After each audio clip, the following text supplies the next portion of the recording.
श्री कृष्ण गोविंद हरे मुरारी, हे नाथ नारायण वासुदेवाय। श्री कृष्ण गोविंद हरे मुरारी, हे नाथ नारायण वासुदेवाय। कथा प्रारंभ होते है, आओ वीर हनुमान। आसन आए विराजियो, तेज पुंज बलवान। सियावर राम जय जय राम, मेरे प्रभु राम करो कल्याण।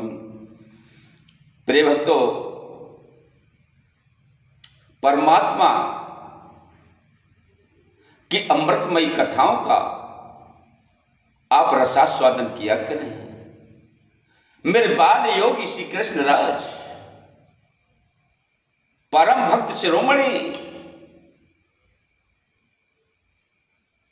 नटखट श्याम सलोनी की अमृतमयी कथाओं को आप पूरी भक्ति भाव से श्रवण करेंगे तो आपको परमात्मा की अवश्य ही प्राप्ति होगी।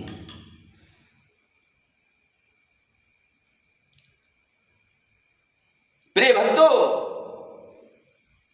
वृंदावन में कथा चल रही थी। वहां पे एक शास्त्री कथा कह रहे थे। उस कथा में बड़ा आनंद आ रहा था और दूसरे घाट से एक गोपी जमुना पार करके नाव से वृंदावन में दही बेचने के लिए जाया करती थी, माखन बेचने के लिए जाया करती थी।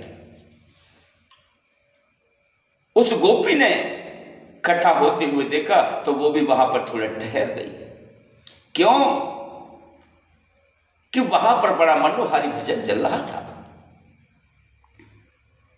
कि अब कहां जाए गोरे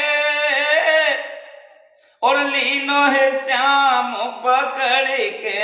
अब कहां जाए गोरे, लीनो है श्याम पकड़ के। हो लीनो है श्याम पकड़ के और मैंने बांध लियो है कस कस के अब कहां जाए गोरे, लीनो है श्याम पकड़ के। अब कहां जाए गोरे, लीनो है श्याम पकड़ के। हो भरी चपटिया दही जमायो, भरी चपटिया दही जमायो। छीके पे जाए के लटकायो, छीके पे जाए के लटकायो। अरे जाए खाए गयो रे मोते छीन झपट के। ये खाए गयो रे मोते छीन झपट के अब कहां जाए गोरे, लीनो है श्याम पकड़ के। इस प्रकार से भजन चल रहा था।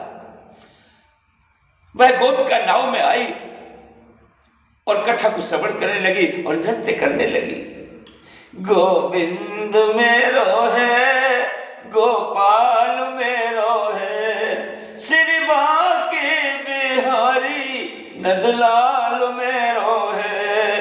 गोविंद मेरो है, गोपाल मेरो है, श्री बांके बिहारी नंदलाल मेरो है।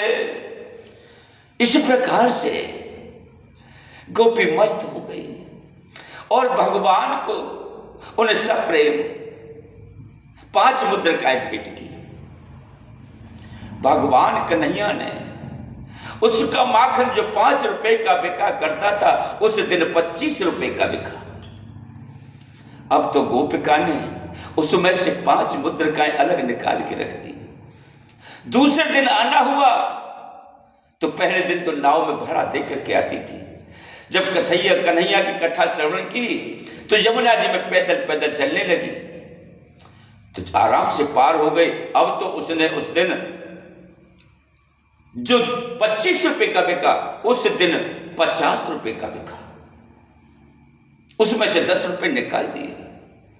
5 रुपए जो भाड़े के जाते थे नाव में, वो भाड़ा भी बचने लगा।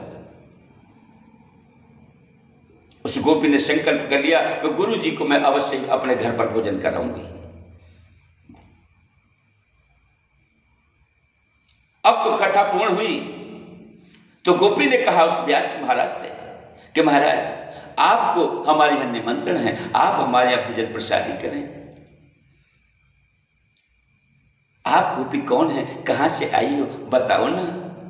मैं महाराज जमुना पार से आई हूं और मेरे विचार में आया है कि आपको मैं भोजन प्रसादी कराऊं। ठीक है भाई, आपका निमंत्रण स्वीकार किया जाएगा। बोले ठीक है, हम चलते हैं। कथा संपूर्ण हुई और व्यासी महाराज कहने लगे गुजरी से, चलो भाई प्रसादी के लिए चलते हैं। गुजरी जाती है, आगे आगे गुजरी है, सर पर मटकियां रखी है। गुजरी अंदर प्रवेश करती है जमुना जी में तो घुटनों तक जल है, और व्यासी प्रवेश करते हैं तो गर्दन तक जल आ जाता है और डूब जाते हैं। वो लौट करके पीछे को पलट वार करते हैं, अरे भाई इसमें यहां जल तो बहुत है, अरे मैं तो डूब जाऊंगा। गोपी ने लौट करके पलट कर देखा कि व्यासी पीछे को लौट रहे, अरे महाराज आओ ना, अरे आओ ना, अरे मैं देखो मैं आती हूं, कहां है जल। गोपी वहां खड़ी है तो घुटने तक जल है। फिर गोपी वापस हुई, व्यासी अंदर को गए तो फिर डूबने लगे। कई बार व्यासी अंदर गए और बाहर आए, अंदर गए बाहर आए, इस प्रकार से करते रहे, लेकिन वो अंदर नहीं जा सके। गोपी टकाटक आगे चली जाती है, घुटने तक जल है। तो तब गोपी ने कहा, महाराज आप कथा कहते हो, वक्ता हो, बक रहे हो, आप अभी श्रवण नहीं करते, आप श्रोता, सच्चे श्रोता नहीं हो। अपने गुरु वाणी से आपने सत्य कथा को श्रवण नहीं किया, अन्यथा आप भगवान को समर्पित होते तो आप ही तो कह रहे थे जो भगवान की भक्ति में लीन होते हैं वो भव सागर से तर जाते हैं। अरे तो महाराज ये तो छोटी सी नदी है, इसमें जाना तो बड़ा आसान है, तो आप इस नदी को पार नहीं कर पाए तो भव सागर से कैसे पार करोगे। व्यास जी शर्मिंदा होकर के बोले कि हे गोपी, मैं आपको सत सत नमन करता हूं कि आप पर मेरे गोविंद की असीम कृपा हो गई। बोलिए वृंदावन बिहारी लाल की जय।